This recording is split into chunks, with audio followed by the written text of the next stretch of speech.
Uhum. Olá, internautas aqui da TV 61. Estamos começando mais um programa O Direito Achado na Rua, aqui pela TV 61. E hoje eu tenho a grata satisfação de receber o professor Fredson Oliveira Carneiro. Como vai você, Fredson? Tudo bem? Tudo bem, João, tudo certo por aqui. Finalmente conseguimos ajustar nossas agendas, né, Fredson? Exatamente, foi meio difícil, né? Final de ano, muito trabalho para dar conta, mas conseguimos. Mas é um prazer enorme receber você, Fredson. O Fredson Oliveira Carneiro possui graduação em Direito pela Universidade Federal da Bahia, UFBA, mestrado pelo Programa de Pós-Graduação em Direitos Humanos e Cidadania do Centro de Estudos Avançados Multidisciplinares da UNB, Universidade de Brasília, e doutorado em Direito pelo Programa de Pós-Graduação em Direito da Universidade Federal do Rio de Janeiro, a UFRJ. Ele é membro do grupo de pesquisa, né, do direito, o Direito Achado na Rua, da Faculdade de Direito da Universidade de Brasília, coordenado pelo professor José Geraldo de Souza Júnior. Ele também pertence ao grupo de pesquisa Direito e Cinema, da Faculdade Nacional de Direito da Universidade Federal do Rio de Janeiro e do ODARA, Grupo Interdisciplinar de Pesquisa em Cultura, Identidade e Diversidade do Instituto Federal do Rio de Janeiro. O professor Fredson tem experiência na área de direito, atuando nos temas direitos humanos, LGBT, teoria crítica da raça, estudos de gêneros, interseccionalidade, metodologias afrocentradas e pesquisa empírica em direito. Nós vamos falar sobre os seus estudos, suas pesquisas, sobretudo sobre o sujeito subalternalizado. Ele aborda aqui negros, indígenas, LGBT, que é o tema do seu livro, lançado como a sua dissertação de mestrado, que ele aborda a luta por direito desses grupos subalternizados. É isso, professor Fredson? Isso mesmo, João. É grupo subalternizado. Subalternizados. O professor trabalha com isso e é justamente isso que nós vamos conversar. Mas como membro do grupo de estudos do direito achado na rua, a gente sempre começa o nosso programa perguntando para os nossos entrevistados, e eu pergunto agora para o Fredson, qual a sua inserção no grupo de estudos do direito achado na rua, como você chegou ao grupo de estudos do direito achado na rua, coordenado pelo professor José Geraldo de Souza Júnior. João, como nós sabemos, provavelmente nossos internautas também sabem, o Direito Achado na Rua é um projeto que tem uma extensão nacional muito grande. E ainda durante a minha graduação em Direito na UFBA, eu tive acesso ao trabalho do professor José Geraldo de Souza Júnior, nos volumes da coleção Direito Achado na Rua, especialmente o volume 1, Introdução Crítica ao Direito, e além dos próprios volumes do Direito Achado na Rua, ao trabalho acadêmico do professor José Geraldo em torno dos temas sobre espaços instituintes de direito, os sujeitos coletivos de direito, vários temas que ele abordava em sua atuação acadêmica na UNB, e nós lá da Bahia já estudávamos isso sob a coordenação da professora Sara Cortes, que foi minha orientadora durante a graduação em projetos de pesquisa e na própria monografia do final do curso. E eu tive uma alegria também de participar de um grupo que produziu um atlas sobre o direito à moradia em Salvador, coordenado pela professora Elizabeth Santos, lá na UFBA, da administração, da Faculdade de Administração. E para o lançamento desse livro, nós convidamos o professor José Geraldo para prefaciar a obra e para participar do momento. Foi assim que eu o conheci pessoalmente, E, posteriormente, eu comecei a me organizar para estar presente na Universidade de Brasília, como no evento dos 25 anos do NEP, né, o Núcleo de Estudos para a Paz e Direitos Humanos, da UNB. Quando eu fui para Brasília, conhecer um pouco mais de perto, né, a experiência acadêmica, e tanto da pesquisa quanto da extensão, desse grupo de pessoas, pesquisadores e pesquisadoras que estavam mais vinculados ao direito achado na rua.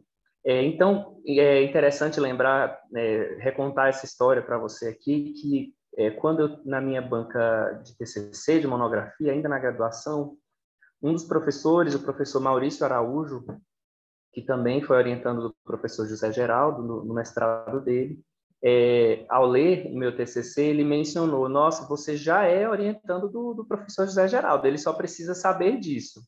Porque como eu lia muito o trabalho do Zé, e lia Bacana. muito, bacana demais, e trabalhava muito com as categorias do direito achado na rua, eu já estava muito próximo do grupo. Então, foi um caminho natural para mim. Aí, assim que eu terminei a graduação, eu prestei a seleção para o programa de Direitos Humanos da UNB, onde o professor José Geraldo lecionava também, leciona também, e uma vez entrando no programa, o passo seguinte foi me integrar ao grupo Direito Achado na Rua, em 2013, quando eu cheguei na UNB para fazer o mestrado. Foi um pouco assim o caminho. Edson, vamos falar então um pouco sobre. Desculpa, eu estou voltando aqui porque está tendo um evento aqui do lado, para não ficar vazando a sua fala, mas vamos falar um pouco então, já que você mencionou o mestrado, e a sua dissertação, ela se transformou num livro, né, que justamente é o tema central da nossa conversa aqui, que você trata dessa luta por direitos dos grupos subalternizados. Então, comenta um pouco sobre isso, por favor. Claro, João. Vou até tentar dar uma continuidade no que eu estava dizendo, né? Como eu já tinha acesso a esses trabalhos do direito achado na rua e ao trabalho do professor José Geraldo, era natural para mim continuar estudando os movimentos sociais que eu estudei durante a graduação. Estudei as pautas do movimento de luta por moradia, a luta pelo acesso a direitos pelos movimentos sociais em geral, movimentos urbanos, movimentos pela terra. E quando cheguei no mestrado, me interessava muito entender um conflito específico que acontecia na Câmara dos Deputados naquele ano, naqueles anos 2013 a 2015, que foi o conflito que se deu em torno da presidência da Comissão de Direitos Humanos da Câmara dos Deputados.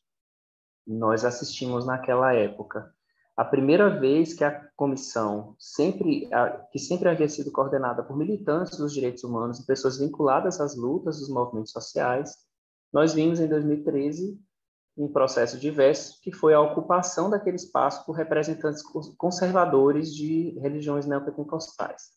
Foi quando Marco Feliciano conseguiu garantir uma maioria para a sua eleição e, a partir de então, presidiu a Comissão de Direitos Humanos da Câmara dos Deputados. Ali se instalou um conflito, porque o grupo que tradicionalmente estava vinculado à pauta dos direitos humanos não se via representado na comissão, se retira da comissão e funda uma frente parlamentar em defesa dos direitos humanos, né? Ou seja, uma frente parlamentar que congrega os esforços e a atuação de defesa de direitos desses grupos subalternizados, das pessoas vulnerabilizadas da nossa sociedade. E então eu centrei a minha análise no mestrado neste conflito, abordando especificamente na delimitação do objeto de pesquisa, abordando especificamente a pauta dos direitos LGBT, como que os direitos LGBT eles eram cerceados por esse movimento que tomava de assalto a Comissão de Direitos Humanos da Câmara dos Deputados, Direitos Humanos e Minorias. Então, eu analisei o discurso de 10 deputados, né, 5 vinculados a esse grupo, se denomina Frente Parlamentar Evangélica, entre eles o próprio Bolsonaro, que não se define como evangélico, que na época era deputado federal, e 5 deputados na Frente Parlamentar em Defesa dos Direitos Humanos, entre eles o deputado João Willis, né, que personificava muito daquela luta naquele momento. Então, me detive bastante tempo a analisar o debate o debate político em torno dessas pautas na Câmara dos Deputados, desde 2010 até 2015, foi a janela temporal que eu analisei esses 5 anos, para entender em que pé que nós estávamos, né, no reconhecimento desses direitos. E vi e observei uma coisa que a gente já entendia na época, mas foi só se confirmando com o tempo, que nós estávamos vivendo uma onda conservadora, um movimento retrógrado em determinadas pautas, e por isso que eu escolhi a pauta LGBT, porque ela é uma das primeiras que são enfrentadas pelos representantes mais conservadores, e ali, inclusive, era um período que não se falava muito sobre o deputado Jair Bolsonaro. Ele era uma figura excêntrica. E ao analisar os discursos dele, eu peguei todos os discursos dele ao longo desses 5 anos para analisar como que a pauta LGBT e os direitos dessas minorias, desses grupos vulnerabilizados aparecia no discurso dele. E eu fiquei horrorizado, né? Como que nós não conhecíamos esses parlamentares nacionalmente falando, né? Como que as pessoas desconheciam a existência de parlamentares que estavam eleitos e exercendo mandatos para negar direitos. O trabalho deles era esse, negar direitos, fazer apologia à violência, incitar grupos em torno de pautas de discursos de ódio. E, infelizmente, o que nós vimos foi essa ascensão tomar mais corpo e essa representação ficar cada vez mais significativa no espaço legislativo. E uma coisa que eu sempre falo, João, que é importante dizer em todo esse debate, para que a gente não acabe caindo em simplificações, nem de margem para debates não bem intencionados, mal intencionados, né? É que assim, o problema que a gente observa nesse processo de ocupação da política por grupos conservadores não se refere necessariamente à religião que eles professam. Não é um problema dos evangélicos, mas é um problema de representantes conservadores desses grupos, que se colocam como porta-vozes deles, mas que exercem um mandato político para restringir direitos, né? Se dedicam a lutar contra outros grupos, manter privilégios, não questionar o status quo, né? Defender a todo custo uma imagem moral da nossa sociedade que, no fim das contas, cerceia a liberdade, não reconhece a existência de determinados grupos nem dos seus direitos. Foi mais ou menos por aí. A pesquisa que depois, em razão de indicação da banca, inclusive do mestrado, eu publiquei em livro. O título do livro é A Lucidez e o Absurdo, Conflitos entre o Poder Teológico e Político e os Defensores dos Direitos Humanos na Câmara dos Deputados, Direitos Humanos LGBT na Câmara dos Deputados, e teve todo um debate, aí, uma fundamentação também de por que eu estou chamando lucidez, uma perspectiva, por que a outra perspectiva é o absurdo, né, na política. Foi mais ou menos por aí. No mestrado, Fredson, você avançou nessa sua pesquisa, né? Quer relatar para a gente como é que foi a sua tese? No doutorado, né? Posteriormente. Desculpa, no doutorado. Posteriormente, depois do mestrado, doutorado, você avançou aí na sua tese com o tema. Não. Sim, o caminho para o doutorado, para mim, João, foi o seguinte. Desculpa. Eu tinha estudado, então, no mestrado, esse conflito entre grupos diferentes, um grupo, né, que nós podemos chamar de progressista, defensor de direitos humanos de minorias, e um outro grupo que se coloca contra esses direitos, né, e faz, inclusive, apologia à violência contra esses grupos. E foi muito difícil fazer essa pesquisa, foi muito difícil ter que ler todos os discursos do Silas Malafaia, do Marco Feliciano, do próprio Jair Bolsonaro, Silas Malafaia também, porque eu precisei entender qual é o meio em que essas pessoas exercem o seu mandato. Embora ele não esteja na política institucional, ele é uma figura central na política para os evangélicos, né? Então foi muito difícil, e foi muito difícil acompanhar o processo político brasileiro desde então. Entender como que essa ascensão conservadora ela estava se colocando, como que ela tornou-se inevitável politicamente, porque nós não conseguimos reverter esses quadros, né? E diante dessa dificuldade, né, depois de 2018, eu entrei no doutorado em 2017. E o meu projeto de pesquisa para o doutorado, ele era um projeto que se voltava, ainda nesse campo do debate político e dos direitos LGBT, se voltava para outra dimensão. Eu queria sair um pouco desse conflito, que é um espaço difícil mesmo de lidar, é adoecedor, né, da nossa saúde mental.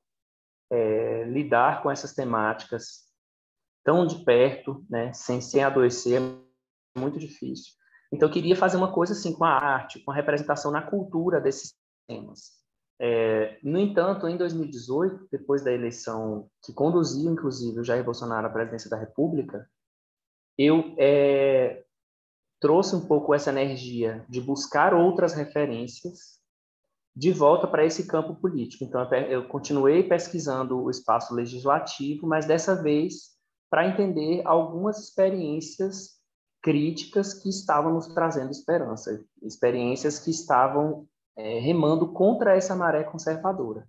Então, eu fiquei muito atento aos mandatos coletivos, à eleição de mulheres negras, de homens negros, e nesse processo, né, nós tivemos o assassinato da Marielle Franco, então, da vereadora do Rio de Janeiro, muitos movimentos políticos se colocaram a partir daquele processo como buscando uma resposta para essas violências que a gente estava vivendo.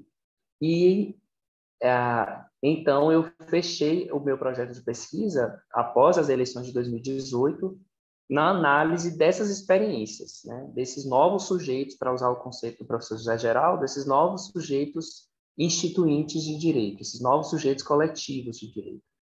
E na delimitação do objeto da pesquisa, eu foquei a análise no mandato da deputada estadual Érica Malunguinho, uma deputada de São Paulo, por ser ela a primeira mulher trans negra a ocupar este espaço no ambiente institucional a nível estadual. Então, havia uma grande novidade, uma grande esperança depositada nesse movimento, nesse processo, e muitas inovações que chamavam a atenção nesse debate, que me levaram a essa pesquisa. Então, eu analisei durante o doutorado a existência desse mandato, é um mandato que se chama Mandato Aquilombo, é um mandato coletivo, que se organiza em torno da deputada Érica Malunguinho, que coloca como fundamentos centrais da sua luta o debate em torno de raça e gênero.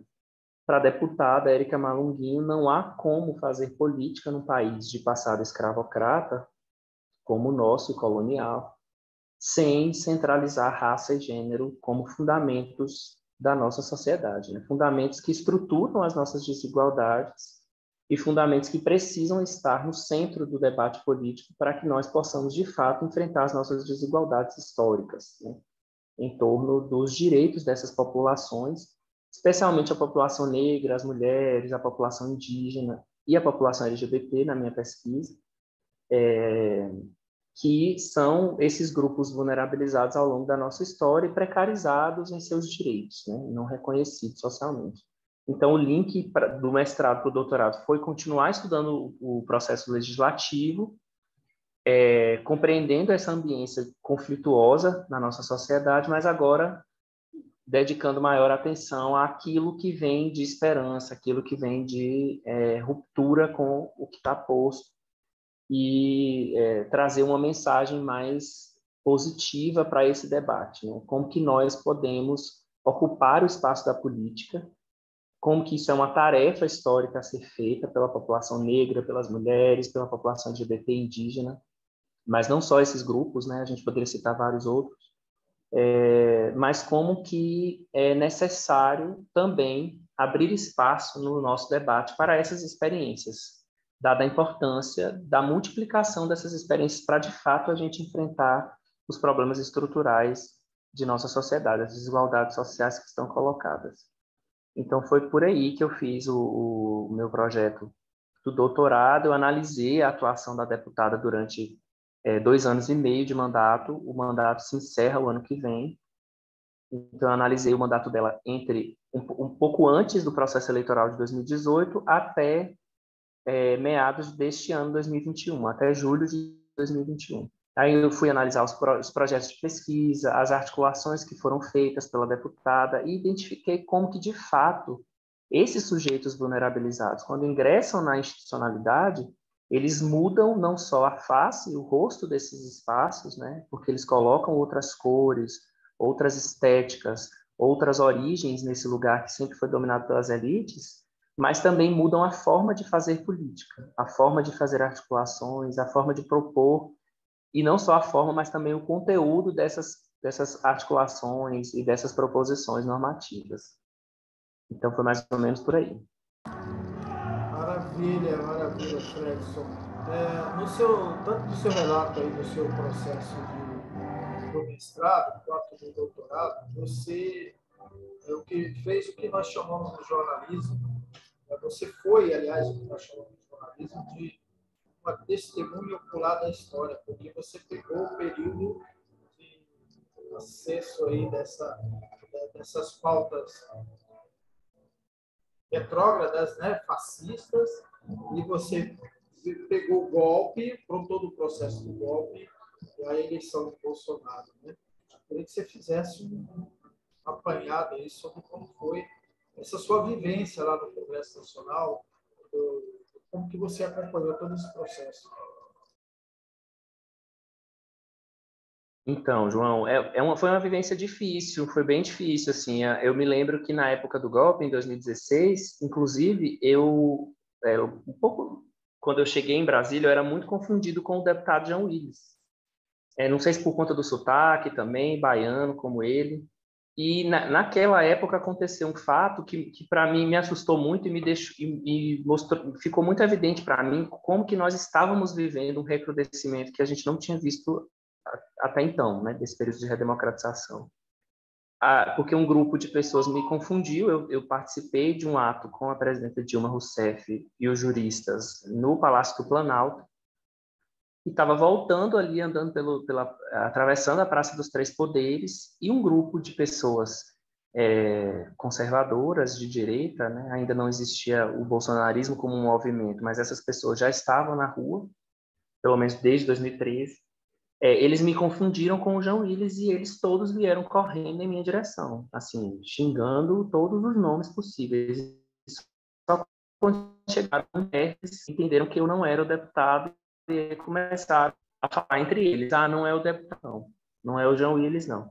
E eu fiquei muito assustado quando vi aquilo, porque foi uma horda de pessoas assim revoltadas e com muita raiva mesmo vindo na minha direção. Eu parei do lado de uma viatura da polícia, não fizeram nada diante daquilo também, nem se levantaram do carro para poder me trazer alguma segurança naquela situação. Né? E esse caso em si, para mim, ilustra muito bem o que nós estávamos vivendo ali. Né?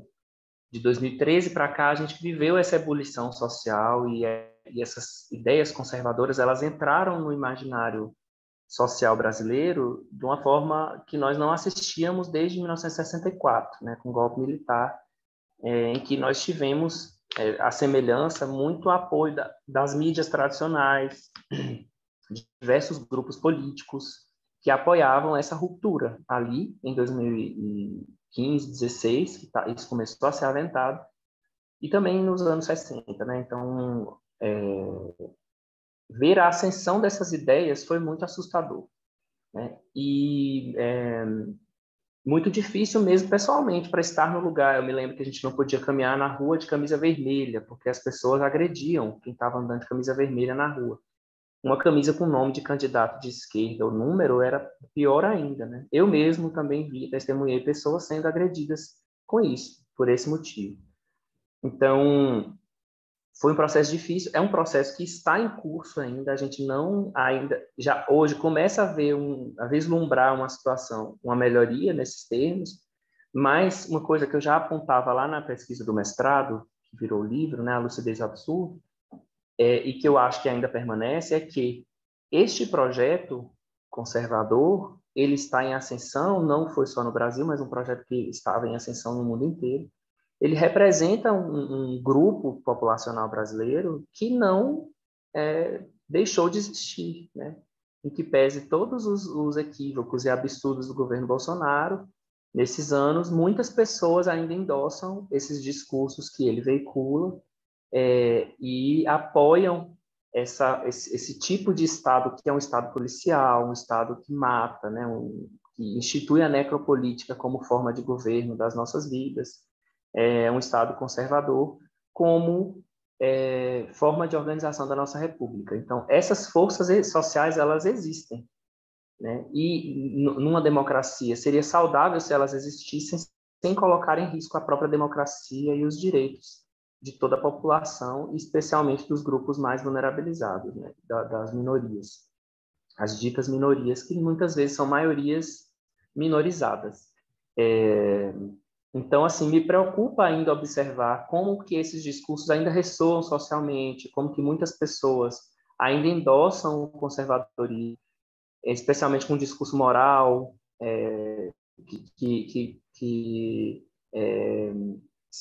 simula um pouco uma preocupação pública que, na verdade, veicula interesses privados, quer sejam interesses econômicos, quer sejam interesses religiosos e morais, né? Então, ainda me preocupa um pouco, porque esse processo continua. Se nós observarmos a representação na Câmara dos Deputados, por exemplo, de pessoas dessa frente parlamentar evangélica, que são pessoas majoritariamente conservadoras em seus discursos, em suas opções, em suas práticas, nós observamos um grande processo de ocupação. Em 2010, que foi um ano decisivo nessa pauta, né, foi o ano que a presidenta Dilma Rousseff foi muito pressionada pela Frente Parlamentar Evangélica para recuar em projetos que eram muito importantes para a população LGBT,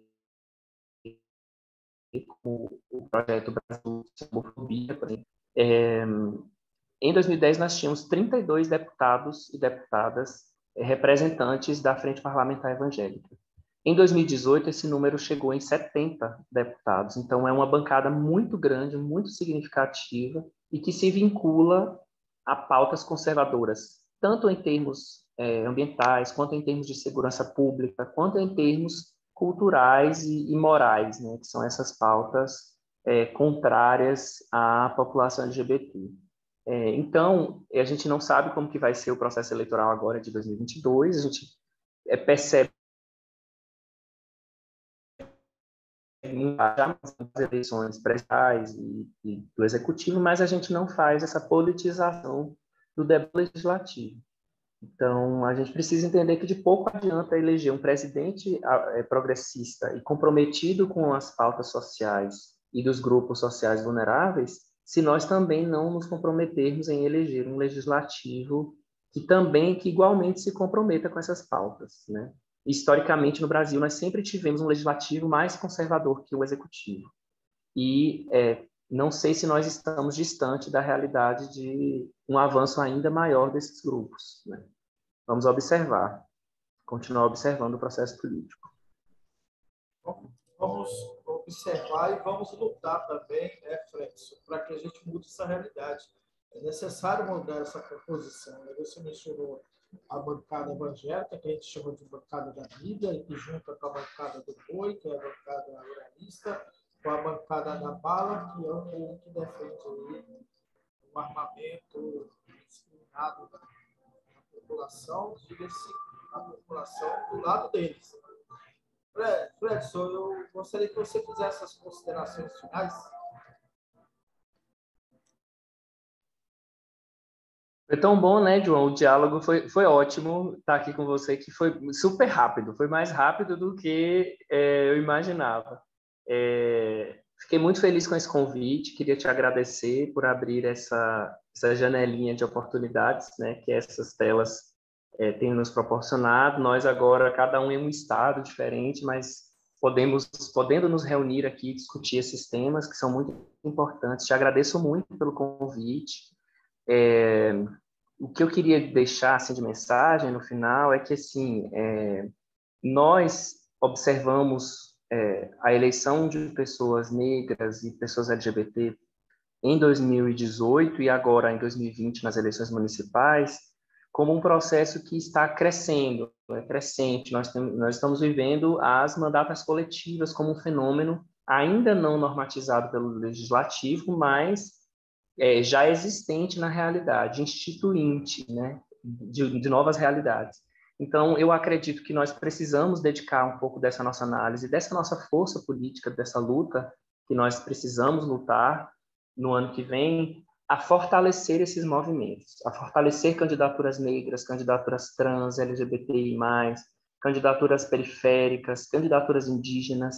Nós precisamos nos unir em torno das pautas de grupos que sempre foram alijados do poder, mas que hoje têm condições históricas de ocupar um outro espaço na nossa República e construir uma outra realidade, uma outra sociedade, uma nova democracia. Desta vez, ainda mais popular, ainda mais com a cara do povo brasileiro, que foi a Constituinte de 1987, a Constituição de 88, que já se abriu para esse processo histórico. Hoje nós estamos vivendo um processo parecido, embora essas forças conservadoras ainda nos amedrontem, porque são muito violentas, como você falou, se associam a essas bancadas BBB, né, que apostam na violência extrema da bala, da Bíblia e do boi, e que estão destruindo o nosso país num projeto subalterno de inserção global do Brasil pelas commodities e pelo alinhamento direto a governos de direita e ultradireita internacionais. Então, eu imagino que 2022 é um ano que tem muita simbologia, né? É o ano que completamos 100 anos da Semana de Arte Moderna, completamos 200 anos da independência formal do Brasil em relação a Portugal, e o ano em que nós podemos trazer de volta a pauta da discussão de que independência e que modernidade é essa que nós construímos até aqui, que nós queremos construir no futuro. Então, eu aposto muito nessas experiências e aposto muito na nossa força de reverter os processos, de tantos retrocessos sociais que nós vivemos nesses últimos 4 anos, né? Então, te agradeço mais uma vez pela oportunidade do diálogo, agradeço ao professor José Geraldo Souza Júnior, pela presença constante em meu processo de formação. Eu não mencionei antes, mas ele estava presente na minha graduação, como eu disse. Esteve presente no meu mestrado, porque foi meu orientador de mestrado, esteve presente no meu doutorado, tanto na banca que compôs a avaliação da minha tese, quanto nas minhas reflexões e nas minhas conclusões. O professor José Geraldo foi quem me ensinou, ainda na graduação, pelo seu trabalho, que o compromisso dos juristas é um compromisso real com a transformação social, e é em busca dessa transformação social que a gente segue lutando. Lutou antes e segue lutando agora. Obrigado, João. Um abraço. Edson, eu que agradeço a você. O professor José Geraldo, ele é uma inspiração para todos nós. Ele é o meu palmeiro. Um jornalista tem o luxo de ter um palmeiro. Indica os entrevistados, ele passa a sugestão da pauta e ele cobra, né? Cadê o fulano? Isso é sensacional. Isso é muito bom. Quero agradecer a você. Talvez essa nossa entrevista seja a penúltima do ano. Esse programa é um prazer fazê-lo, é um prazer trabalhar com o professor José Geraldo Souza Júnior e ser um dos propagadores do direito achado na rua, este grande grupo de estudos da Universidade do Brasil, da nossa política hoje. Obrigado, Fredson. E a você que só aparecer aqui, e a você que nos acompanhou. Um grande abraço para todo mundo e a gente volta na próxima semana com mais um programa O Direito Achado na Rua. Um abraço, Fredson.